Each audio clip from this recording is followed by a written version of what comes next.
Hi guys, welcome to back my channel. ഇന്ന് എനിക്ക് ചർച്ച ചെയ്യാനുള്ളത് ഞാൻ എങ്ങനെയാണ് +2 പാസ്സായത്, അല്ലെങ്കിൽ എങ്ങനെയാണ് +2 എക്സാം എക്സാം എഴുതിയിട്ട് എങ്ങനെയാണ് ഞാൻ പാസ്സായതെന്ന് നോക്കാം.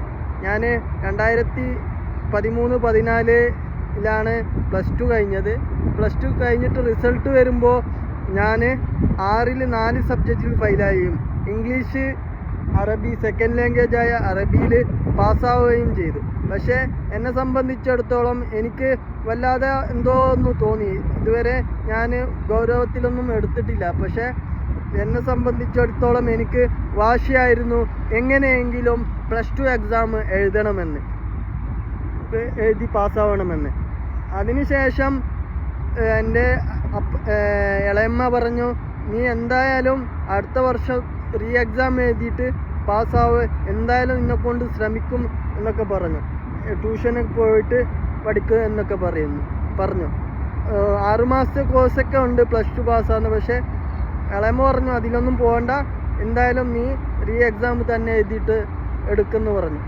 അതിനുശേഷം ഞാൻ +2ൻ്റെ എക്സാമിന് 1 മാസം കഴിഞ്ഞിട്ട് ചെന്നപ്പോൾ അവിടെ ഓൾറെഡി കഴിഞ്ഞിരുന്നു. അപ്പോൾ എനിക്ക് വീണ്ടും സങ്കടം തോന്നി.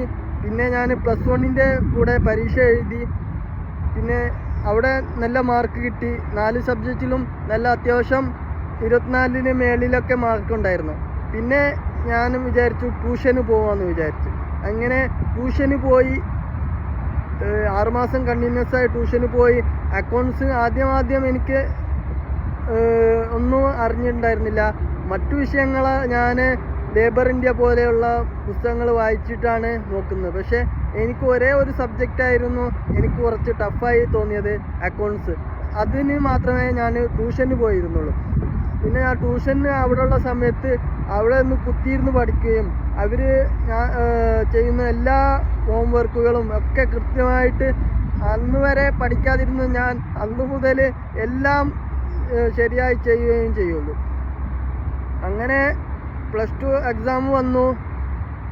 അങ്ങനെ ഞാൻ അക്കൗണ്ട്സിൽ കുറച്ച് അറിയാവുന്നതുകൊണ്ട് എനിക്ക് കുറച്ച് ആൻസറൊക്കെ എഴുതാൻ പറ്റി. നല്ല മാർക്കോട് കൂടി 60ക്ക് മേലെ മാർക്ക് കിട്ടി. അപ്പോൾ എനിക്ക് വളരെ സന്തോഷം തോന്നി.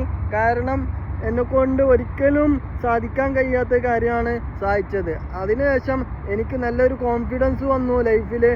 എല്ലാം നമുക്ക് ചെയ്യാൻ കഴിയാത്ത ഒന്നുമില്ല, എല്ലാം അച്ചീവ് ചെയ്യാനുള്ള എനിക്കൊരു മനസ്സുണ്ടായി. അപ്പോൾ സുഹൃത്തുക്കളെ, നമ്മൾ തോറ്റിട്ടും അതിൽ നിന്ന് പിന്മാറരുത്, വീണ്ടും ശ്രമിച്ചുകൊണ്ടേയിരിക്കുക. അപ്പോൾ എല്ലാവർക്കും നല്ല ദിനം നേരുന്നു. ശുഭദിനം.